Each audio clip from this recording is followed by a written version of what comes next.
राधे राधे, जय श्री कृष्णा। कहानी संग्रह में हमारे सभी दर्शकों का हार्दिक स्वागत है। दर्शकों, आज हम इस वीडियो के माध्यम से जानेंगे कि वो कौन सी उम्र होती है जिसमें यदि हमारे हाथों या वाणी के द्वारा पाप कर्म हो जाता है तो भगवान हमें उस पाप की सजा नहीं देते। जानने से पूर्व यदि आप हमारे चैनल पर नए हैं तो सब्सक्राइब करें, वीडियो को शेयर और लाइक अवश्य करें।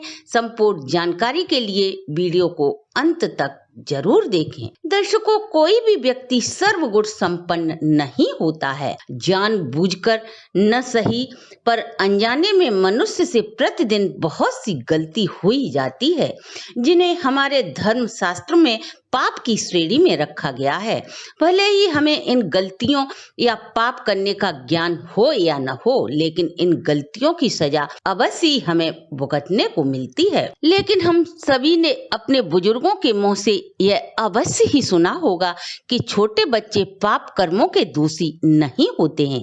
आइए जाने इस संबंध में हमारे धर्म शास्त्रों का क्या कहना है। पौराणिक कथा के अनुसार मांडव नाम के एक देव शास्त्रों में पारंगत ऋषि हुआ करते थे, जो खांडव आश्रम में कुटिया बनाकर वेद शास्त्रों का अभ्यास करते थे।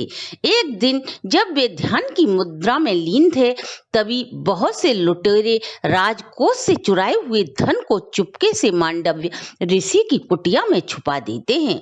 थोड़ी ही देर में राजा के सैनिक उन चोरों का पीछा करते हुए उन ऋषि की कुटिया में आते हैं और उन सैनिकों को राजकोष से चुराया हुआ समस्त धन कुटिया में मिल जाता है।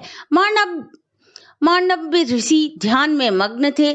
तभी सैनिक उन्हें गालियां देते हुए बोले, ढोंगी साधु, राज्य कोष को कुटिया में छुपाकर तपस्या जैसा ढोंग रच रहा है।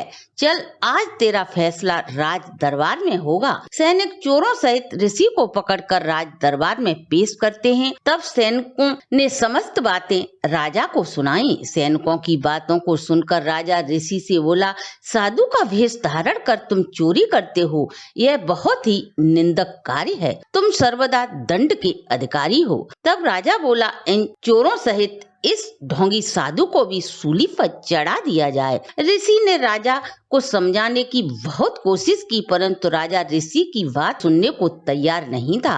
राजा की आज्ञा का पालन करते हुए सैनिकों ने राजमहल के बाहर उन चोरों सहित ऋषि को भी सूली पर लटका दिया। वे सभी चोर तो तत्काल ही मर गए, लेकिन मांडव्य ऋषि सूली के अग्रभाग पर लटके तपस्या करते रहे। सूली पर लटकने के बाद भी जब उनकी मृत्यु नहीं हुई तो ऋषि को सूली की अड़पीठ में समा गई, परंतु वे वैसे के वैसे ही प्रभु के चिंतन में लीन थे।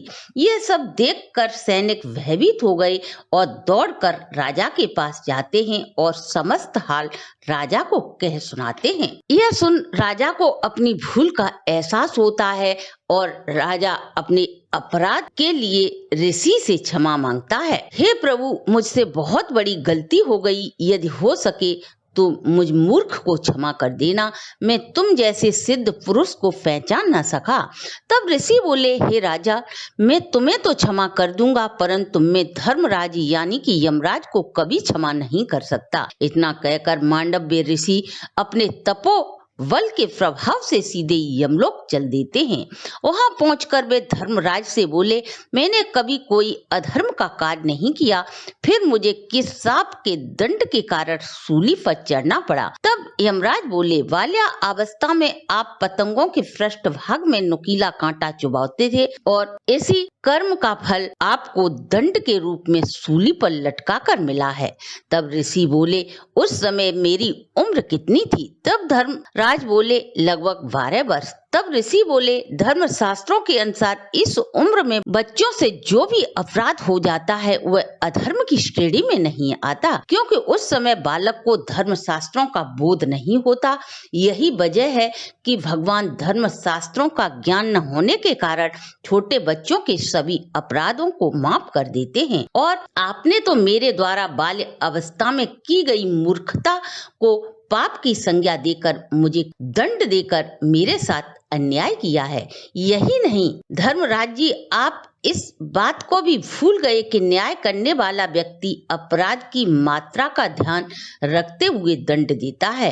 अपराध की मात्रा से अधिक दंड देने पर न्याय देने वालों को ही पाप लगता है, और जो स्वयं अपराधी होकर दूसरों को दंड दे तो यह अपराध करने के बराबर ही है। अतः हे धर्मराज, मैं तुम्हें श्राप देता हूँ कि पाप का दंड भोगने के लिए आपको मृत लोक पर मनुष्य के रूप में जन्म लेना होगा, जहां आप न्याय और अपराध की गुत्थियों को सुलझा कर थक जाओगे। यह तुम्हारी सजा है। मांडव ऋषि के इसी श्राप के कारण द्वापर में धर्मराज विदुर के रूप में जन्म लेना पड़ा।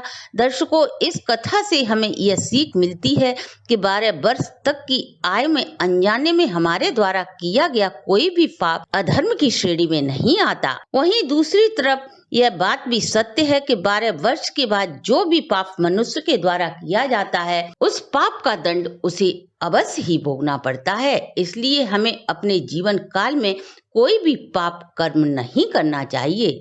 तो दर्शकों, ये थी हमारी आज की प्रस्तुति। अगर आपको हमारी वीडियो अच्छी लगी हो तो आप हमारे चैनल को लाइक, सब्सक्राइब और शेयर करें।